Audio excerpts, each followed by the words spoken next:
Ya, bueno. Eh, Hola a todos y a todas.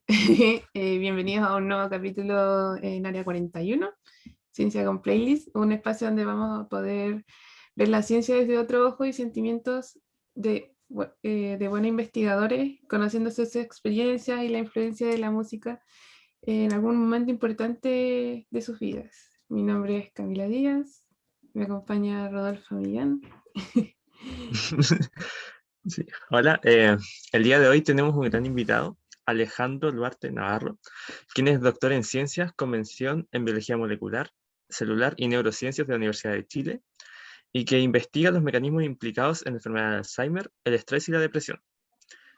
Eh, Antes de adquirir todos estos conocimientos y de llegar a donde está ahora, tuvo que recorrer un largo camino. Entonces, de eso nos va a hablar un poquito hoy.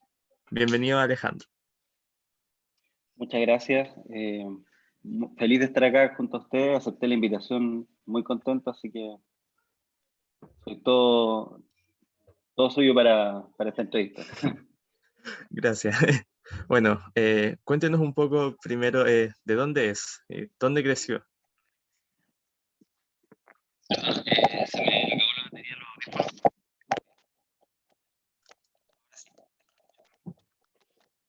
Eh, ¿Ahora sí? ¿Me escuchan?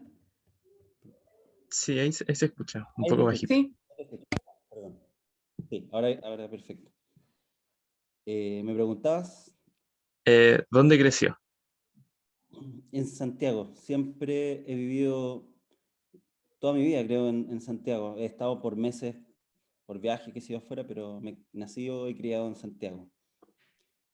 Ya. Sí. Antes de, por ejemplo, en el colegio o cuando eras más pequeño, ¿tuvo algún acercamiento a la ciencia? ¿Algo que le haya llamado la atención?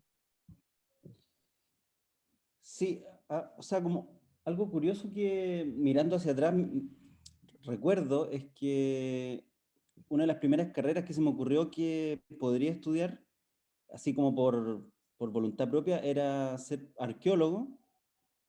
No sé por qué, pero me interesaba la arqueología, poder recapitular la historia a partir de restos, seguramente alguna serie animada, alguna película, no sé, Indiana Jones, no sé, pero me llamó la atención eso. Y después, por alguna razón, en mi casa había un librito que alguien no había devuelto a la biblioteca porque tenía el timbre de una biblioteca, de Luis Pasteur. Era una pequeña biografía, así como sencilla, en formato más bien infantil, que contaba la vida de Luis Pasteur y cómo él había dado con la vacuna contra la rabia y había descubierto los microorganismos en el fondo. Ya. Entonces, ese libro me impresionó mucho. Y estaba esta idea de que, bueno, en ese momento no lo pensé así, pero de que la ciencia podía transformar la vida de las personas de alguna manera, porque él ya en 1800, no sé, debe ser 1870, no recuerdo la fecha exacta, él ya iba a los campos de Francia a darle pequeñas charlas a los viñateros para contarles cómo mejorar su producción de uva, ¿ya? Para pasteurizar algunos procesos, también en el caso de la leche, bueno, él descubrió el proceso de pasteurización, descubrió que la leche se echaba a perder porque había microorganismos, que es algo tan obvio para nosotros ahora, pero antes Claro. no se sabía. Y él ya era como un difusor de la ciencia, de alguna manera. Entonces, de alguna manera me acercó mucho a la biología. Eh, sí, esa fue como mi primera aproximación. Estoy hablando 11 años. Bastante pequeño. Sí, o sea, tampoco me dije, hoy yo voy a ser bioquímico, qué sé yo, en ese momento, pero sí me acercó mucho. Sí, Claro. me dio una afinidad. Y ya cuando le tocó decidir, cuando ya tenía que entrar a la universidad, cómo es una etapa difícil igual priorizar, ver todas las carreras que pueden ser? ¿Cómo fue ese proceso? Sí, mira, yo tengo un par de familiares que son médicos, entonces había una fuerte presión social. Así, aparte que en el fondo, igual yo, claro, en la media era estudioso, era como de los alumnos destacados, por decirlo así. Entonces siempre lo típico es como, tiene que estudiar medicina porque es como lo más difícil o el puntaje más alto y qué sé yo. Y yo me dejé llevar un poco por eso. Y claro, mi primera prueba fue yo quiero estudiar medicina. No me alcanzó. Y fue bueno porque fui a hablar con estos stand, me fue bastante bien en la prueba, pero claro, medicina un puntaje muy alto, no recuerdo cuánto era en ese momento. Y fui con un amigo que actualmente es doctor en física e investiga, pero en otros temas, y me acompañó a pasearme por los stands, por estos paneles con gente que te habla de las carreras, ¿Ya? y un tipo que no, me gustaría saber quién es y recordar su cara exactamente, pero yo recuerdo que usaba un jockey, entonces era como una sombra que me hablaba, y el tipo me vendió la carrera de bioquímica en la Chile así como, me dijo, me acuerdo de una frase que me dijo que ustedes van a ser los arquitectos de la molécula. Así como que va a poder hacer así, lo que quieras con las moléculas. Y yo dije, ¿en serio? Sí, ¿no? Bueno, ya. Bueno, obviamente tenía esta afinidad por la ciencia, por la investigación, y me gustó la carrera. Así que entré a estudiar bioquímica, en principio porque no quedé en medicina, pero después mirando hacia atrás me parece que fue lo más indicado, porque los tiempos de la ciencia son tiempos un poco más largos, no son procesos tan inmediatos como quizás en la carrera médica, que tienen que estar ahí con el paciente y tomar buenas decisiones al tiro. Acá uno se puede equivocar un poquito más. Ya. Y creo que iba más conmigo, o sea, realmente siento que no me equivoqué, así que fue una buena opción. Qué bueno. Y ya dentro de la carrera, ¿fue como esperabas? Los primeros años, a medida que iba avanzando. No, no, o sea, porque uno cree que, claro, me decía, yo entraba con esta expectativa de que íbamos a ser los arquitectos de la molécula, así como que íbamos a hacer cosas interesantes al tiro. Y resulta que uno llega y tienes 3 años de matemáticas, son como 4 matemáticas, 2 físicas, 5 químicas. Entonces, claro, la célula, en mi caso, yo la empecé a ver, así cuando que me hablaran de la célula, fue como en tercer año, recién. Entonces, al principio yo estaba bastante decepcionado, o sea, decía, ¿por qué estoy estudiando esto si no veo en qué lo voy a aplicar, digamos? Igual uno valora el proceso de aprender cosas distintas, también tiene su enriquecimiento, pero me costó mucho valorar la carrera porque empecé a vivirla recién a la mitad. Ya. Ahora, tal vez, no sé si alguien de un curso más inferior o del curso que están ustedes les sirve este consejo, traten de armar su propio camino lo antes posible. O sea, yo podría haber empezado haber visitado, haber empezado a ir a laboratorio. La gente es muy amable, ustedes llaman a un laboratorio y los van a aceptar.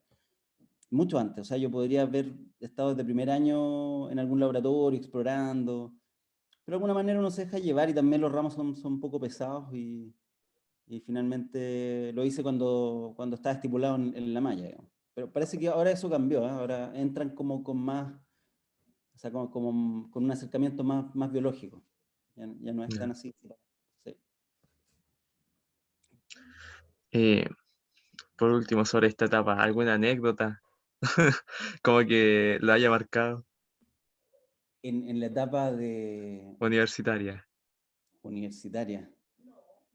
A ver, bueno, hay varias anécdotas, pero a ver, algo curioso, más académico, por decirlo así. am- am- Hubo un práctico, lo que había que medir era descarga de noradrenalina en ovarios de rata estresada. Era un estrés por frío, un protocolo, no recuerdo exactamente, pero era un estrés que se le daba a la rata y después tú medías cómo eso afectaba la cantidad de noradrenalina que se descargaba sobre los ovarios.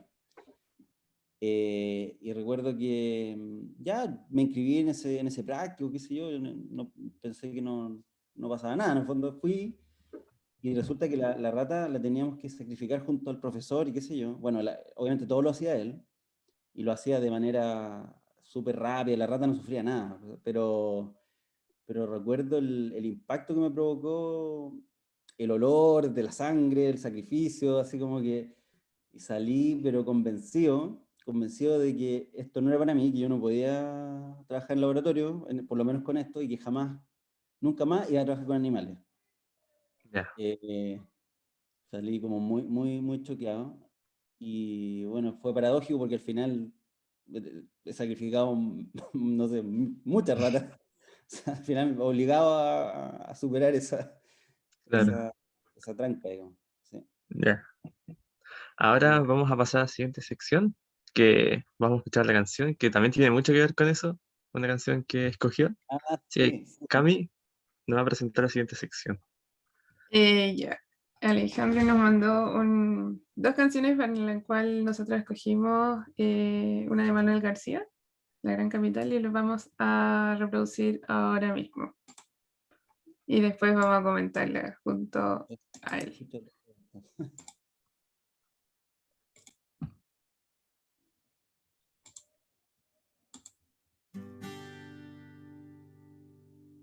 Llegué a Santiago provinciano y Martín Rivas salió a mi encuentro en el metro. Las gallinas que yo guardaba en mi pecho me cantaban Martín Rivas. Me cantaban las gallinas en el metro, que allá en mi población la noche es un poema, que mi patio, mis amigos, las estrellas están en mí.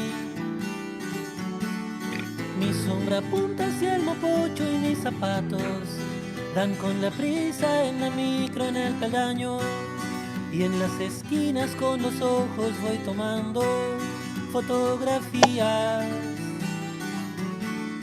Fotografío mi zapato en el peldaño, en el mapocho mi sombra se ha dado un baño, y en las esquinas con los ojos voy tomando fotografías.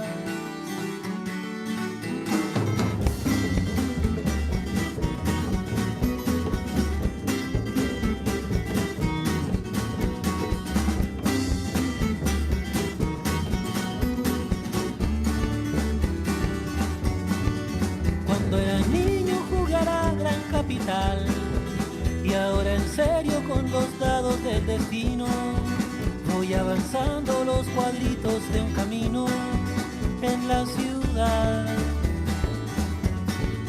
Me cantaban las gallinas en la esquina, que allá en mi población la noche es un poema, que mi patio, mis amigos, las estrellas están en mí.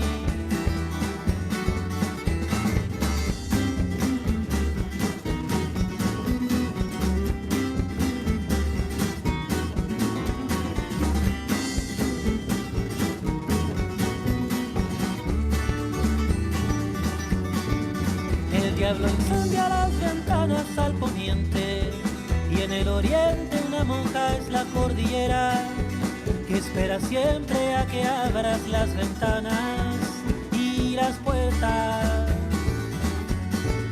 El diablo incendia las ventanas al poniente, cantan gallinas, cantan monjas al oriente, que un provinciano se ha marchado, que un provinciano se ha marchado, que un provinciano se ha marchado.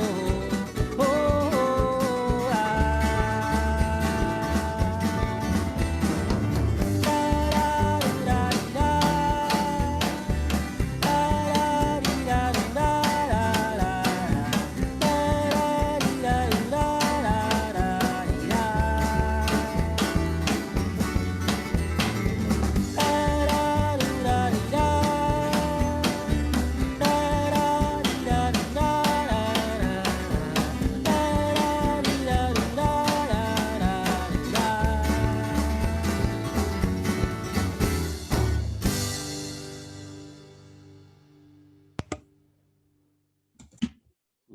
Que entregue la Bueno, canción. Oye, ¿tu silla se mueve con la música o no? No, no, o Ah, sea, ya. es como Sí. independiente, Wow. se mueve nomás. Bueno, queríamos preguntarle por qué esta canción fue importante para usted. Sí, fue importante. A mí me gusta Manuel García, yo creo que lo escuché harto escuché Mecánica Popular y a Manuel García hasta el disco Pánico. Después no lo escuché tanto, me perdí un poco, pero me gustó harto y lo vinculé con la ciencia porque esta canción en particular y ese disco, el disco Pánico, por alguna razón me calman mucho, me tranquilizan mucho.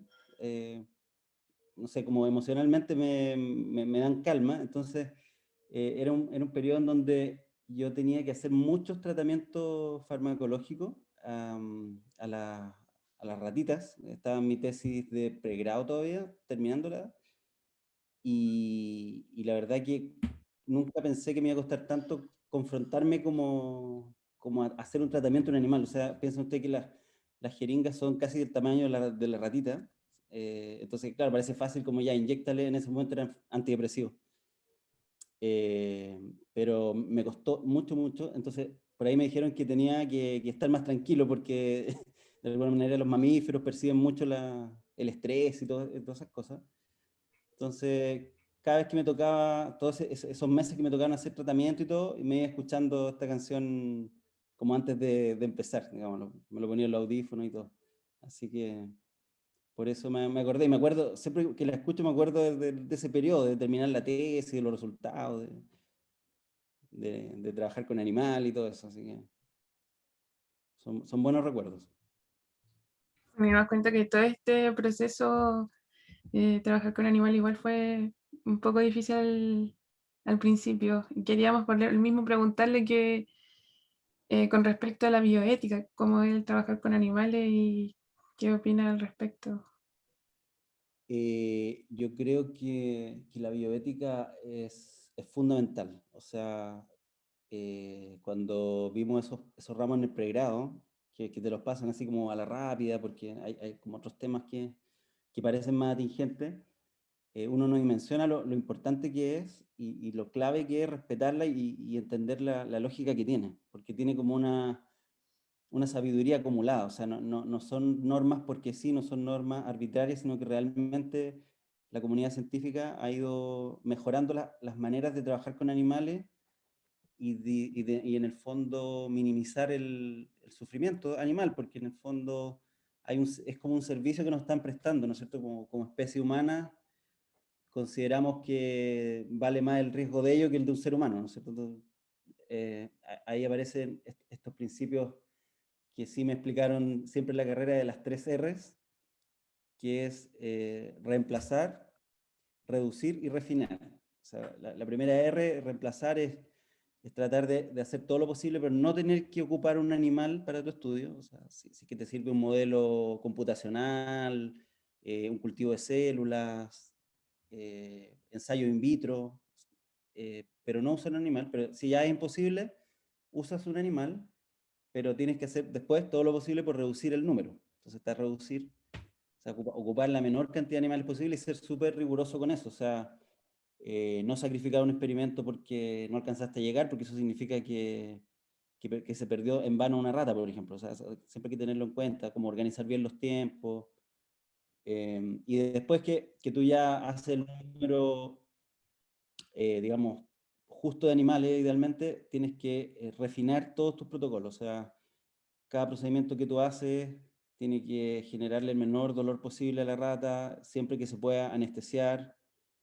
Si es que hay una cirugía, después hay un protocolo de monitoreo del dolor del animal, de suministro de antiinflamatorios, y también estar siempre atento a qué tan contento, o sea, no sé si contento es la palabra, pero qué tan saludable está el animal, porque también puedes, tienes que tomar la decisión de sacrificarlo si es que es necesario para evitar un sufrimiento.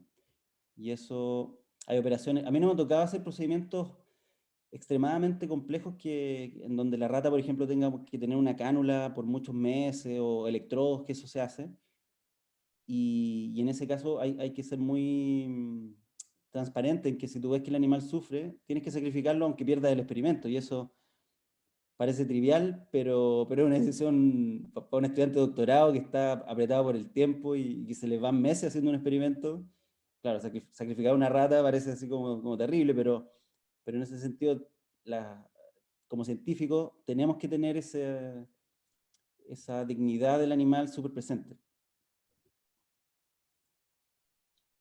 Perfecto, es súper interesante lo que nos habla de la bioética desde la perspectiva más científica, porque igual nosotros como estudiantes de medicina va más por el lado de los pacientes, pero igual es importante saber lo que pasa al otro lado, como, porque antes de que algo experimental, por así decirse, llega un paciente, primero pasa por los animales y hay que saber todo ese proceso igual. Sí, sí, no, la Y bioética clínica, claro, lo que ustedes más conocen también es fundamental, por supuesto. Claro. Y al terminar todo ese proceso del pregrado, ¿sabía lo que sabía lo que quería hacer después o tenía en mente que venía? Eh, sí, o sea, mira, creo que eso ha ido cambiando con el tiempo, pero las primeras, a ver, las generaciones de personas de mi edad, digamos, de 35 a 38 años, estudiaron bioquímica y siempre he hablado lo mismo, que la carrera estaba fuertemente sesgada a la investigación, como que en el fondo nunca nos proyectaron como algo muy distinto a estar en un laboratorio escribiendo papers y escribiendo proyectos, lo cual fue bueno en cierto sentido porque nos dio una formación muy de ciencia básica, entendemos mucho de procesos químicos, bioquímicos, un poco de física, tenemos una formación muy buena en eso y una perspectiva muy buena para leer críticamente la literatura científica, pero por otro lado no teníamos mucho más horizonte, por lo menos así de manera basal, no nos imaginábamos muchos otros lugares y realmente sí como trabajadores de la ciencia tenemos muchos lugares en donde aportar en la sociedad, o sea, desde la academia, la difusión científica, la industria, cada vez más, ojalá que Chile ahora cambie su estructura económica, por fin, ahora que tenemos un ministerio, y realmente empecemos a ver que los países se hacen más ricos con más ciencia, ¿no? Usando a los científicos, usando el conocimiento acumulado. Pero en ese momento yo no me veía en algo muy distinto que, que investigando ciencia básica en un laboratorio. Mm, Entonces, para mí fue muy natural tratar de entrar a un doctorado, o sea, terminar mi tesis y por mientras o después de mi tesis empezar el doctorado, era como la idea. Entonces, eso fue lo que hice en el fondo. O sea, apenas estaba un poquito antes de terminar mi tesis, entré al doctorado, después mi tesis terminó y el otro año empecé ya con las clases de doctorado y qué sé yo, y con el trabajo de tesis también. perfecto. Bueno, y como última pregunta, y a propósito de que hablaba de la perspectiva de otros países, ¿ha tenido la oportunidad como de viajar también en su rol de investigador? Sí, sí, afortunadamente viajé a Alemania casi al final de mi tesis de pregrado. Viajé, no, perdón, estaba en el primer año del doctorado. Estaba en el primer año del doctorado. Viajé por un tema relacionado a mi tesis de pregrado y fui al Instituto Leibniz de Magdeburg, en una ciudad chiquitita que está hacia el este, del norte de Alemania. Fue una experiencia muy, muy enriquecedora. Y también me ha tocado volver ahora en el postdoc, volví hace poco y estuve también en Columbia, en Estados Unidos, Nueva York. Hice una pasantía postdoctoral, se podría decir. Pero muy, muy buena experiencia. No sé si quieren algún detalle. Sí, cuéntenos. ¿Cómo fue su experiencia? Eh, ¿Alguna anécdota? sí, no, harta anécdota porque igual el ambiente universitario es un ambiente protegido. O sea, yo cuando fui a Alemania fue con un poco de miedo porque uno sale del país, no sabe bien qué va a encontrar, está el tema del idioma, yo me manejo harto en inglés, entonces en general en Alemania la gente habla inglés, pero es difícil igual. A veces no te contestan en inglés, no sé, cuando compras un ticket del tren, eh, como que les gusta que le hablen en su idioma, idealmente. Pero bueno, en general llegué a un ambiente que universitario, entonces muy protegido. Muchos inmigrantes de la India, de China, de Polonia, de Italia, de España, de todos lados. me encontré, y está en una casa de estudiantes, digamos, donde se armaban grupos y te invitaban a conocer la ciudad, o sea, como que en el ámbito social fue muy enriquecedor. O sea, conocí gente de muchas culturas distintas, mucho más que Alemania, y además me ayudaron a insertarme mejor. En el laboratorio también, porque también habían inmigrantes trabajando en el laboratorio, entonces tienen como esa sensación de solidaridad, y además que los alemanes son en general muy amables en ese contexto, o sea, muy acogedores, y ya en términos más tecnológicos, científicos, fue una diferencia, pero eso me gustaría decir, que la ciencia chilena es de muy buen nivel. Eh, Hay gente que no, o sea, los académicos y los investigadores intelectualmente no son muy distintos a los de cualquier parte del mundo, incluso los mejores lugares. Sí hay una estructura de producción de resultados que es mucho más favorable en un país rico. Por ejemplo, si el mismo experimento que hace un estudiante chileno acá en una universidad promedio en Chile, el mismo esfuerzo y el mismo experimento, el resultado se multiplica por 4 estando afuera, porque en un país rico, porque hay toda una cadena de conexiones, de relaciones, de colaboración, que hace que los trabajos se publiquen más rápido, que tengan más resultados. Por poner un ejemplo, los cultivos celulares lo hace un especialista y tú te anotas y pides tus celulitas para tal hora, no sé qué. En general en Chile el estudiante hace un poco de todo. Lo cual es súper bueno, pero obviamente que te va quitando tiempo para hacer análisis, para hacer más cosas al mismo tiempo. Que allá entonces se da como más el delegar, como tarea, Y si hay como como más el trabajo en especialistas, equipo. sí, las labores más bien técnicas están muy repartidas en general, y tú hablas con especialistas. Entonces, no sé, por ejemplo, acá si yo trabajo en cáncer y me gustaría ver una relación interesante con neurociencia, probablemente el mismo estudiante va a tener que aprender neurociencia y relacionar las cosas. En cambio, ya esos vasos comunicantes están más fluidos. Entonces, tú vas al departamento de neurociencia y te dicen, sí, ok, trabajemos y qué sé yo. Y es más, eso es lo que yo vi, por lo menos. Sobre todo en Colombia. O sea, en Colombia, allá en Norteamérica, es como que la producción se disparó. O sea, realmente Estados Unidos dejó atrás a Europa en el sentido de producción científica. Por el dinero que han invertido también. Ya desde los años 50, Estados Unidos eh, creo que hizo un cambio de mirada de este tipo, que en el fondo fue decir, ya no estamos gastando plata en la guerra, en la Segunda Guerra Mundial, ni en otros conflictos que estaban, entonces gastemos plata para combatir las enfermedades. O sea, toda esa plata, entre comillas, que gastan en guerra, igual es mentira, gastan mucho en armamento, pero cuando igual empezaron a gastar un montón de plata en curar el cáncer, en curar patología, y ahí surgió el NIH. Entonces, realmente no nos podemos comparar cuando uno ve toda esa historia y todo ese gasto, y además que se traen las mejores cabezas del mundo también, porque les dan buenas condiciones, qué sé yo. Pero sí tenemos la capacidad como estudiante y como científicos de ir de igual a igual, ¿no es cierto?, a ese mundo, pero obviamente que en Chile tenemos que hacer unos cambios estructurales al financiamiento a ciencia y todo eso. Me fui por varios temas, pero... Interesante, igual lo que nos dice. Ojalá, bueno, como dice el dicho, hay talento, solo falta apoyarlo.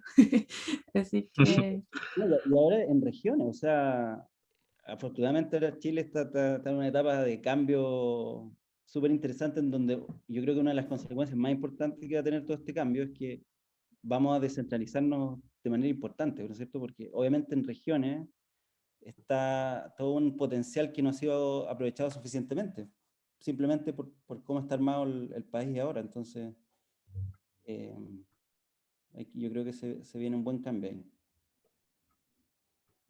sí, esperemos que sea así. Bueno, pasamos a la siguiente sección, que va a estar Rodo ahí moderando, que se llama Tus grandes Eh, descubrimientos. sí, ahora nos interesa muchísimo saber sobre qué está haciendo ahora, en qué está trabajando en este momento. Mira, sí, en este momento estoy trabajando en varias cosas. No sé, por dónde partir para ser más ordenado. Bueno, yo creo que voy a partir un poquito desde el postdoc, ¿no? como casi lo inmediatamente anterior. En mi postdoctorado estudié cómo la producción local de proteínas, en particular en el axón, puede tener consecuencias funcionales importantes. En el fondo, el modelo clásico dice que la neurona produce la mayor parte de su componente en el cuerpo de la neurona, ¿no es cierto?, el soma, y de ahí lo envía en estas carreteras que son los microtúbulos a los distintos puntos de la neurona. Claro. Pero cuando uno piensa, cuando uno ve los datos y ve las estructuras de las neuronas, este modelo clásico presenta varios problemas o surgen dudas, porque una neurona en la corteza, por ejemplo, de una rata, incluso de una corteza humana e incluso de una rata, el axón, que es esta colita más larga, ¿no es cierto?, puede llegar a medir varios metros de largo. Lo que pasa es que está muy enrollado y está ramificado. Pero la superficie, la cantidad de axón que tiene una sola neurona es realmente gigantesca. O el otro ejemplo clásico es la distancia que hay desde la médula espinal hasta los músculos del pie, por ejemplo. Ahí hay una motoneurona que tiene casi 1 metro de distancia en axón. Entonces, obviamente que si hay una lesión en una parte que está muy distante del axón o en una parte importante de toda esta arborización axonal, uno no entiende muy bien cómo esa neurona puede responder rápido, ¿ya? Pues cómo va a poder enviar tanto componente de manera rápida a ese punto, siendo que es tan grande. Entonces, fue una propuesta bien debatida porque hay varios puntos que no se entienden muy bien, pero ahora se acepta cada vez más, está como bien establecido ya que los axones producen proteínas de forma local y eso tiene una relevancia funcional, ¿ya? En particular, yo estudié la síntesis de una proteína del retículo endoplásmico, no sé si se acuerdan del retículo, este organelo que está dentro de la neurona, y que uno lo podría pensar como una neurona dentro de otra neurona, ¿ya? Porque es como una membrana que está por debajo de la membrana. Es una proteína que forma parte de este organelo y, bueno, demostramos que se sintetiza local, que lo hicimos con una técnica bien elegante. De hecho fui a Colombia a hacerla, y lo más interesante es que cuando nosotros quitamos esta proteína, o sea, hacemos que el axón no produzca esta proteína, el axón regenera muchísimo más, muchísimo más. O sea, por alguna razón, el crecimiento del axón está siendo frenado, detenido con la producción de esta proteína. Entonces, si yo la saco, el axón aumenta su crecimiento. Entonces, estamos entendiendo por qué hay un mecanismo de que cambia la dinámica del microtúbulo, hay una interacción con otra proteína, la espastina. Pero ha sido bien interesante y espero publicarlo lo antes posible. Ese fue como mi trabajo postdoctoral. Y en esa interacción llegué a trabajar con una académica que se llama Andrea Paula Lima, que trabaja está asociada a la doctora Cecilia Hidalgo, que es Premio Nacional de Ciencias en la Facultad de Medicina de la Universidad de Chile, y ella trabaja en Alzheimer. Entonces, a todo esto, yo, como el postdoc se me terminaba, empecé a hablar con mucha gente, a ver en qué lugar podía seguir investigando, qué sé yo, y entre medio hice un diplomado en estudios clínicos, ¿ya? Para ser monitor de estudios clínicos. Porque eso abre otro horizonte también, ¿no? O sea, de alguna manera podría facilitar cómo estar en la interfaz entre la ciencia básica y realmente aplicar tratamientos o terapias innovadoras. Entonces me interesó hacerlo, y dado ese estudio que hice, esta profesora Andrea me dijo, oye, ¿por qué no le pregunta a la gente del SICA, que es el Centro de Investigación Clínica Avanzada de la Universidad de Chile, que funciona en el Hospital Clínico de la Universidad de Chile, y ve si hay algo interesante que hacer, qué sé yo? Bueno, hablé con ellos y estaban encantados de recibirme, qué sé yo, justo empezó la pandemia, o sea, fue una suerte, porque en realidad el trabajo experimental se paró mucho tiempo, sobre todo en la Facultad de Medicina de la Universidad de Chile, y y ahí conocí el trabajo de una postdoc mexicana que estaba trabajando con unos precursores neuronales que se pueden aislar desde el epitelio olfativo de los pacientes, ¿ya? Entonces, es súper interesante porque tú puedes, desde una persona, un paciente, ¿no es cierto?, de cualquier edad, es un ensayo muy poco invasivo, se parece al del COVID, pero no llega tan adentro la tórula, digamos. Tú barres el epitelio olfativo y puedes cultivar las células. De hecho, yo cultivé mis propias células, las miré al microscopio, es muy interesante. Y la gracia de este modelo es que son precursores neuronales, o sea, son estos precursores que están regenerando constantemente las neuronas del epitelio olfativo. Entonces, tú puedes tener una línea celular neuronal del paciente en el pocillo laboratorio. Entonces empezamos a aislar, fue súper interesante porque yo acompañaba a la doctora, a la neuróloga doctora Perens, que dirige este centro, y veía cómo ella atendía al paciente primero, le hacía los test conductuales, qué sé yo, y después yo iba y le sacábamos las celulitas, las cultivamos. Entonces, en el último tiempo he estado generando un banco de células de pacientes con Alzheimer, pacientes adulto mayor, pacientes normales, adulto mayor, demencia cognitiva leve. Y la idea, tenemos un montón de ideas de lo que podemos medir ahí, pero estamos explorando, le estamos midiendo señales de calcio a estas células. Queremos hacer un ensayo metabólico también, hacer un challenge metabólico, a ver cómo responde la producción de ATP. En particular nos interesa saber cómo están las mitocondrias de estas células. Es decir, hay una serie de exploraciones que estamos desarrollando. Eso por un lado, y actualmente realmente en lo que estoy, porque eso fue como un puente en el cual sigo vinculado, pero ahora actualmente estoy en un FONDEF que dirige la doctora Andrea Paula Lima, y la técnica es completamente distinta. Esto es electroencefalografía, ¿ya? Entonces he tenido que aprender, todavía no lo hago, pero estamos como en capacitación, aprendiendo un poquito de programación y de la teoría del registro electroencefalográfico para registrar pacientes en donde uno tenga la duda de si tienen, estamos hablando de mayores de edad, ¿no? Personas de 70 años, 65 años. Estos pacientes, uno a veces tiene la duda de si tienen depresión o tienen Alzheimer, porque la demencia o el déficit cognitivo que produce la depresión, sobre todo en personas mayores de adulto mayor, digamos, se confunde con los síntomas iniciales del Alzheimer, ¿ya? Entonces, ahora los médicos muchas veces no pueden distinguir uno de otro, piensan que tiene depresión, pero realmente va a cursar un Alzheimer. Entonces, si bien el Alzheimer no tiene cura, no hay cómo detenerlo, igual uno, obviamente es muy distinto saber que esta persona tiene una probabilidad alta de desarrollar Alzheimer y empezar a prepararla o a tomar terapias, digamos, innovadoras, ¿no es cierto? Entonces, en el fondo es el FONDEF, es como desarrollar un algoritmo de inteligencia artificial que permita discriminar si la demencia de una persona, o perdón, si el déficit cognitivo de una persona es debido a una depresión propiamente tal, o podría terminar generando una demencia tipo Alzheimer. Bastante interesante el tema de investigación. Sobre todo Sí, para ahora nosotros estoy que con lo una vamos a ver. etapa de tirando para todos lados. Sí. Y, ¿Y tiene alguna idea de cómo podría cambiar la forma para el tratamiento de depresión en el futuro?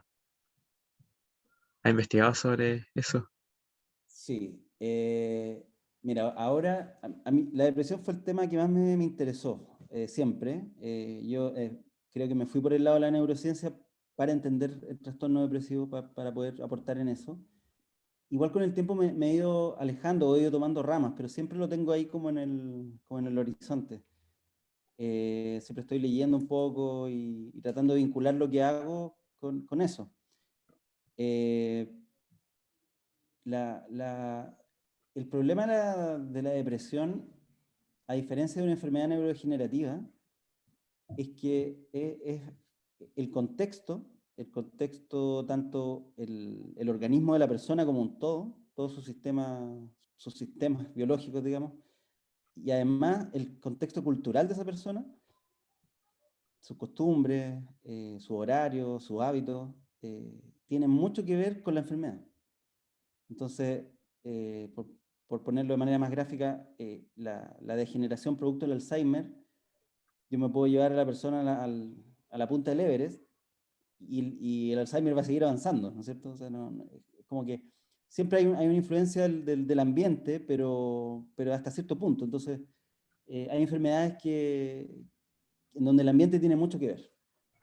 Y yo creo que la depresión es una enfermedad compleja porque se cruzan estos dos aspectos. Se cruza la biología celular de la persona, sus genes, cómo funcionan sus neuronas, su estructura celular básica, pero además está cómo está la salud de su organismo, cómo está su intestino. O sea, cada vez la evidencia apunta, por ejemplo, a una comunicación fuerte entre cerebro e intestino,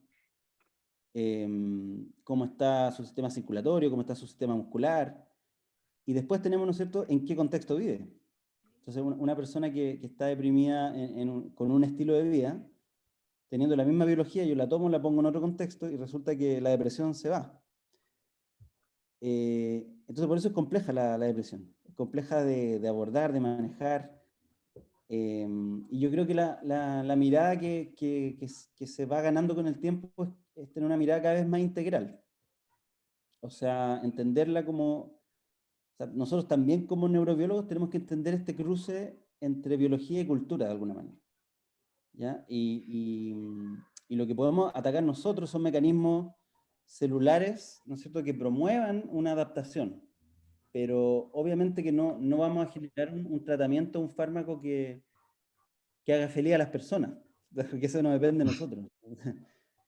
Claro. Eso como principio. Entonces creo que ahí hay mucho cruce, mucha confusión, y eso se traduce un poco en los papers también, mucho modelo animal de depresión que finalmente tiene poco que ver con la realidad de las personas. Uno trata de imitar síntomas biológicos de la depresión en animales, pero la depresión tiene múltiples causas. Entonces, creo que ese, por ahí va el desafío. Y ahora, en términos de la biología, hay varias fronteras que se están abriendo ahora, actualmente, por ejemplo, cuando yo empecé a estudiar no estaban para nada. Yo diría que la primera es el sistema inmune, la inflamación, ¿ya? Cada vez está más claro que las enfermedades neurodegenerativas y en este caso neurológicas o psiquiátricas como la depresión, tienen un componente inflamatorio súper fuerte, súper fuerte. Entonces, hay mucha asociación entre interleuquina asociada a inflamación sanguínea con síntomas depresivos, activación del linfocito sanguíneo con síntomas depresivos, predicción de respuesta a tratamiento psicológico y antidepresivo por marcadores de inflamación. Hay muy buena correlación. Entonces, de alguna manera, la inflamación es como una nueva capa que se está agregando.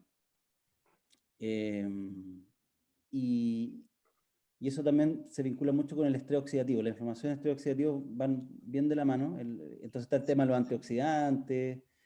Ahí se abre una capa bien interesante que antes no estaba. Y otra es lo que les mencionaba de la conexión intestino-cerebro, en particular la microbiota. No sé si se han escuchado hablar de la microbiota, toda esta... O sea, hay datos impresionantes. O sea, uno en el intestino tiene más números de bacterias que todas las células de nuestro cuerpo. O sea, si uno fuera, nos consideráramos por número de células, en realidad somos más bacterias que personas en términos de número, ¿no es cierto? Entonces, en la microbiota intestinal hay una cantidad gigantesca de bacterias y hay experimentos muy interesantes donde muestran que tú le tomas la microbiota a una rata deprimida, por algún modelo de estrés, qué sé yo, y se la pone a una rata normal, y la rata normal empieza a manifestar síntomas tipo depresivo. No solamente con depresión pasa eso, sino que con otras patologías, incluso ciertos datos con esclerosis lateral amiotrófica, que es una enfermedad neurodegenerativa ya de lleno. Entonces, hay todo un mundo que que se está abriendo ahí, porque en realidad estamos viendo que las bacterias, que es algo que impensado, ¿cierto?, tienen mucho que decir sobre nuestra salud en general, y yo creo que por ahí también va otro flanco importante del tratamiento de la depresión. Y finalmente, otro que me gustaría destacar es como que también es completamente nuevo y yo no lo estudié en su momento, o sea, en el pregrado, por decirlo así, es esta comunicación entre lo sistémico y el cerebro. O sea, el cerebro está conversando constantemente por distintas señales con los órganos periféricos y al revés también. Porque mucho tiempo se pensó que esta barrera hematoencefálica que no deja pasar cosas de la sangre al cerebro era demasiado estricta y en realidad nos parece que no es tan estricta, ¿ya? Entonces, eso abre la puerta a entender tal vez por qué la depresión se asocia con cáncer, por ejemplo, o con cierto tipo de diabetes. Uno pensaría que la persona se deprime porque está enferma, pero parece ser que también puede haber una conversación para los dos lados. O sea, como que el cerebro también podría condicionar el estado de salud de otro órgano. Entonces, creo que esas son fronteras que se han ido derribando y que es interesante explorar, sobre todo para la depresión. Sí, demasiado interesante. De hecho, yo no lo hubiese imaginado la cantidad de factores que podrían influir y la importancia del desarrollo como de una terapia, por decirlo, integral de un paciente con depresión, con todos los factores que influyen. Y una última preguntita con respecto a tus investigaciones, que es más como a futuro. Sí, claro. ¿Sobre qué te gustaría investigar más adelante? Eh, a mí hay dos líneas que me interesan mucho.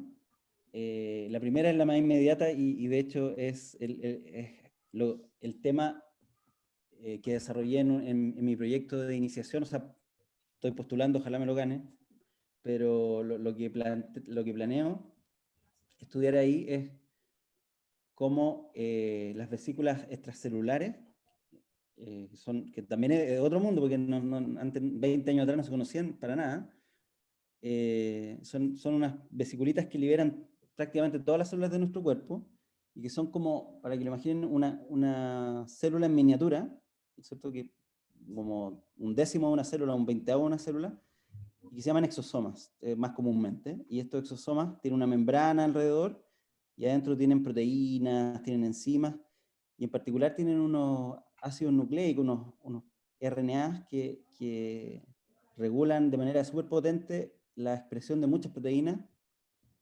Eh, entonces, de hecho, hay muchos biomarcadores de enfermedades, de cáncer, de depresión, de Alzheimer, en donde te miden los niveles de estos microRNA, por ejemplo, en la sangre, en líquido cefalorraquídeo. Bueno, en particular, lo que yo quiero entender es cómo estos microRNA que viajan de un lugar a otro por estas vesiculitas pueden controlar la expresión de proteínas en axones que están en crecimiento. ¿Ya? En particular, me interesa entender cómo los astrocitos, que eso también es todo un tema de los astrocitos, porque siempre cuando uno piensa en el sistema nervioso central, piensa en las neuronas, que son como las estrellas, pero resulta que por lo menos la mitad de nuestro cerebro son astrocitos, ya que son las que le dan el aporte nutricional fundamentalmente y cumplen una serie de funciones. De hecho, también forman la barrera hematoencefálica. Y entonces me gustaría entender cómo estos astrocitos que están siempre ahí, que son tan abundantes, están controlando cómo es el desarrollo de los axones que están pasando por ahí, sobre todo en el desarrollo. Ese es como mi tema más inmediato. Y también durante el postdoctorado interactué en el BNI, hice mi postdoc en el Biomedical Neuroscience Institute de la Universidad de Chile. Ahora se está terminando lamentablemente por financiamiento, ojalá que lo renueven, pero ese fue un lugar súper importante porque hay mucha interacción con investigadores, hay mucha conexión con otro tipo de investigadores, hay conversaciones, hay trabajo conjunto, y por alguna razón llegué a interactuar con un doctor en psicología que es bien cognitivo, y él tenía como esta volada así, de tratar de entender cómo la energía, cualquiera sea lo que signifique energía, o sea, bueno, todos entendemos físicamente lo que es la energía, pero biológicamente no está tan del todo claro, podría ser los niveles de ATP, por ejemplo, cómo la energía tiene que ver con el procesamiento de información, cómo la disponibilidad energética que tenga una red neuronal le puede dar capacidad de funcionar mejor o peor frente a determinado aprendizaje o frente a determinada conducta. Y parece una pregunta súper obvia, pero las preguntas obvias son interesantes porque por obvia nadie las pesca mucho. Es como decir, oye, ¿la glucosa ayuda a pensar? Sí, ayuda a pensar, pero en realidad como que nadie sabe muy bien cuál es el rol exacto que tiene en términos de la energía. Claro. Entonces esa fue la pregunta general y lo desarrollamos en un trabajo teórico que se publicó, qué sé yo, y esto es un trabajo de largo aliento. Entonces seguimos colaborando cada uno en distintos aspectos. Una cosa interesante que logramos empezar a hacer no sé si han escuchado hablar de los brain in a ditch, que es como cerebro en un pocillo, en donde uno hace cultivos neuronales, pero en vez de tirarlo a un pocillo típico, lo tiras a una matriz de electrodos, ¿ya? Una red de 64 electrodos, y eso va conectado a un computador que permite hacer un registro continuo de cómo están activas estas neuronas. Y de hecho, unos ingenieros italianos, lo que nosotros tratamos de replicar como punto de partida, lo que hicieron fue asociar un par de estos electrodos a la velocidad de giro de unas ruedas de un carrito y otro par de electrodos para dar descargas eléctricas cada vez que este carrito virtual chocara contra un objeto virtual también. Entonces, cada vez que este carrito virtual se acercaba a un muro, las neuronas recibían un pencazo de electricidad, por decirlo así, y de manera súper interesante ellos vieron que pasado un cierto tiempo, este carrito aprendía a no chocar. Este carrito que era manejado por esta red de neuronas. Entonces le pusieron a ellos el brain in a ditch, como que el cerebro estuviera en un pocillo. Entonces nosotros cultivamos las neuronas en estos pocillos, son unos pocillos bien caros, instalamos el sistema y todo, pero por temas de tiempo de cada uno, no hemos podido seguir avanzando, pero estamos en colaboración, estamos en eso, entonces como que a largo plazo también me gustaría desarrollar esa área que yo la encuentro realmente novedosa, o sea, como conectar la biología con procesos fundamentales de aprendizaje, y aprender también una tarea personal, aprender un poquito más de programación, quizás modelar algunas cosas, eso como una tarea ya que me gustaría llegar a explorar eso también. Bastante interesante, la verdad, lo que nos ha contado. Estoy flipando. Sí, completamente impresionado. No me lo había imaginado, la verdad. Oh, qué bueno. Bastante novedoso. Bueno que te resultó novedoso. Bueno, ahora la Cami va a leernos las preguntas del público. Sí. Nos preguntan, hola Alejandro, ¿qué técnicas usaste en Colombia? Sí, en Colombia ocupé una técnica que se llama, en inglés me sale más fácil, pero es ensayo de ligación por proximidad basado en puromicina. ¿En qué consiste este ensayo? La puromicina es un antibiótico que tiene la propiedad de incorporarse en todas las proteínas que una célula esté produciendo, se incorpora en esa cadena de aminoácidos y cuando se incorpora se bloquea la traducción y se desprende del ribosoma. Entonces cuando uno agrega puromicina a los cultivos, uno en el fondo es como que le saca una foto a todas las neuronas a todas las proteínas que se están produciendo y las deja ahí como frenadas. Y además las dejan marcadas con esta puromicina. Es como ponerle un corchete así a todas las proteínas y marcarlas.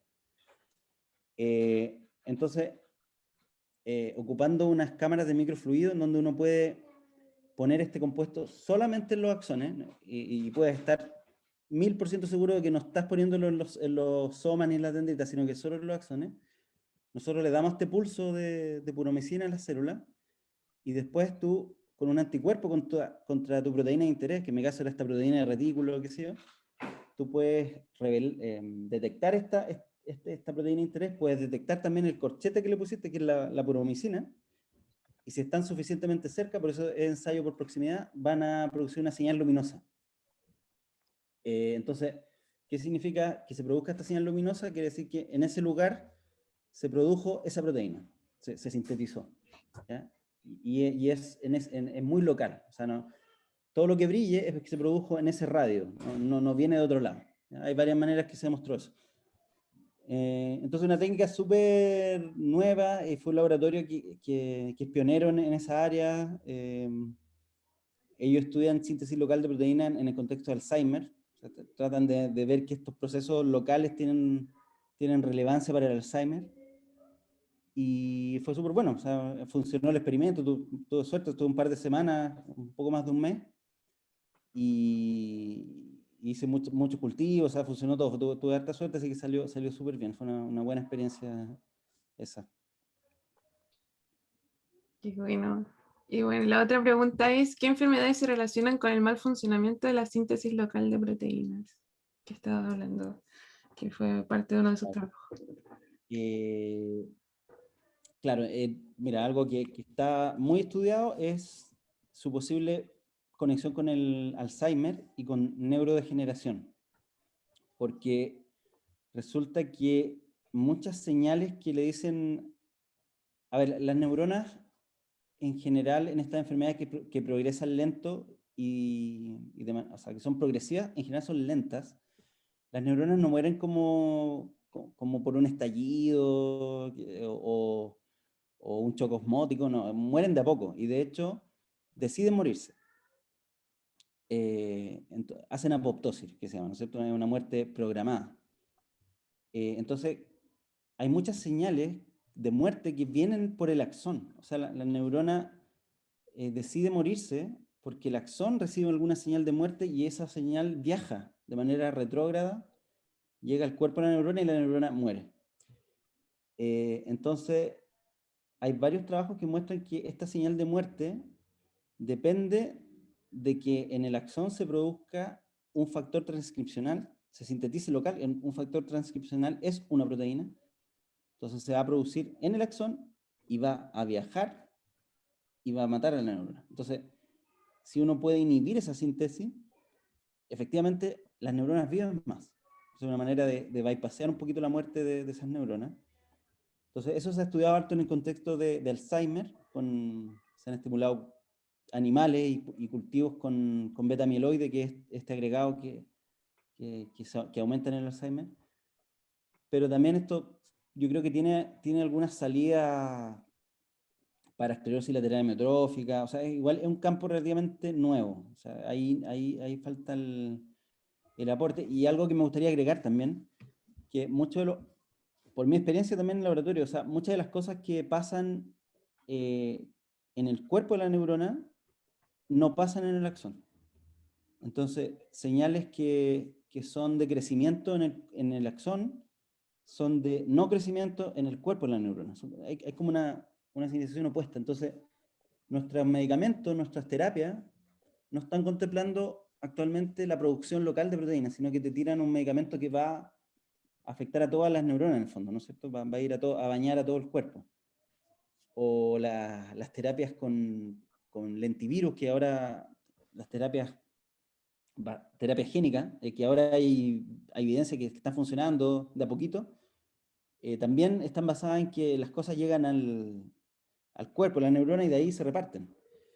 Pero yo creo que hay un mundo que explorar ahí de qué pasa si yo hago las cosas solo ahí, solo en ese lugar. Quizás eso nos puede entregar claves para regenerar, por ejemplo, daño cervical. Ustedes saben que las neuronas del sistema nervioso central no regeneran muy bien, entonces una sección medular puede ser fatal. Quizás falta jugar un poquito más local también. Y ahí hay un par de trabajos que han empezado a ir por esa línea. Súper. Qué bacán todo. Bueno, y la última pregunta que tenemos es, ¿cómo crees que se puede potenciar y mejorar más la colaboración e interacción entre los científicos que hacen ciencia de tipo más molecular y celular con los clínicos? ¿Y cómo crees que se puede llegar de mejor forma o más expedita la traslación clínica de estas investigaciones? ¿Y cómo pueden desde el pregrado aprender a interactuar los biólogos y bioquímicos con los estudiantes de la salud? Oye, qué buena pregunta. que es un tremendo tema eso, porque de hecho con Roberto lo hablamos hace poco. Y una de las cosas que creo es que en Chile, lamentablemente, la ciencia básica, lo que hacemos nosotros,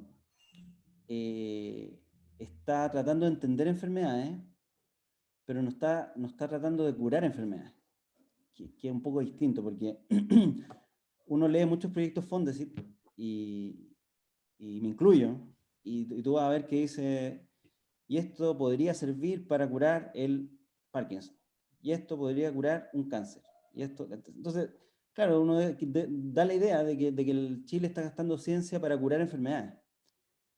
Chile está gastando recursos en científicos que curan enfermedades, pero realmente el científico muchas veces está preocupado de descubrir nuevos fenómenos biológicos, celulares, y la enfermedad que hay, pues entonces, a pesar de todo lo que hemos gastado en plata en Chile para entender el cáncer, todavía no hemos logrado un salto cualitativo notable, ¿no es cierto? No es por desmerecer el trabajo, pero es muy difícil, pero yo creo que eso se debe a que faltan centros que realmente se planteen querer curar una enfermedad. Y de eso tenemos ejemplo en Estados Unidos. Por ejemplo, un ejemplo muy interesante es en la Universidad de Duke hay un tipo que trabaja en biología celular súper básica, pero él quiere curar el ELA. Entonces, ¿qué es lo que hizo? Fue buscar casos en todo el mundo en donde de alguna manera esta enfermedad haya revertido. Es súper raro que revierta, es polémico, pero hay muy buena evidencia que hay personas que aparentemente tienen esta enfermedad, que es muy progresiva y no tiene solución, y por alguna razón, algún tratamiento, alguna cosa, revierte. Entonces, él no solamente se queda en eso, sino que va a buscar a esas personas y las estudia, ¿ya? Y además tiene todo un ala de pacientes que están recibiendo antioxidantes, moléculas para la salud de la mitocondria. Entonces, pero él está en el laboratorio, está haciendo ciencia básica, está explorando, pero está trabajando con los pacientes mismos. Y sabe además qué aplicabilidad tiene lo que él propone en la vida diaria de los pacientes, en términos económicos, sociales. Entonces, y además es una terapia integral, no solamente por un lado. Entonces, siento que falta una verdadera conexión de los científicos básicos con lo clínico para realmente hacer medicina translacional que tenga impacto. Es decir, quizás necesitamos también partir un poco de atrás para adelante, o sea, ver, por ejemplo, con Roberto como conversamos, que, por ejemplo, en la región que están ustedes, ¿cuál es la enfermedad del desarrollo más prevalente?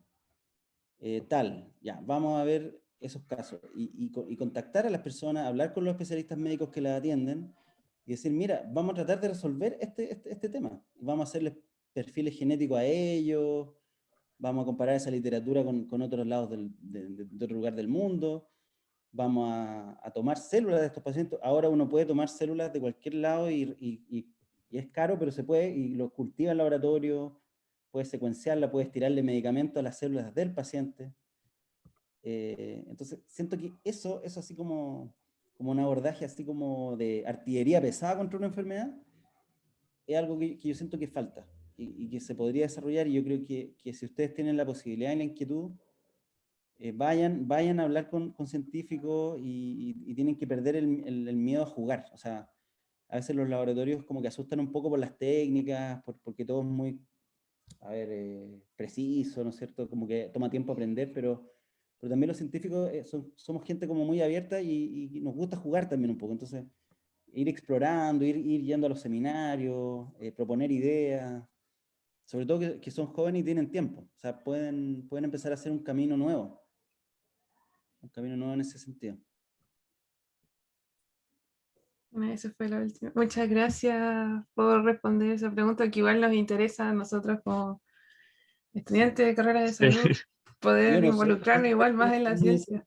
pero es mi visión, o sea, Sí. es lo que siento en mi historia.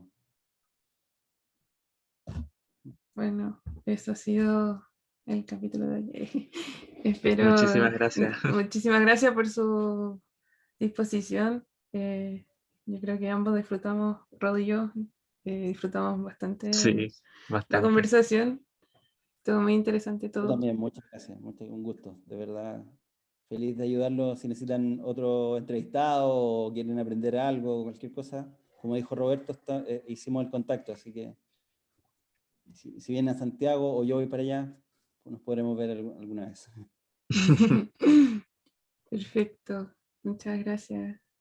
Y lo dejamos invitados también para el próximo capítulo, que aún no tenemos la confirmación del invitado, pero para que estén atentos.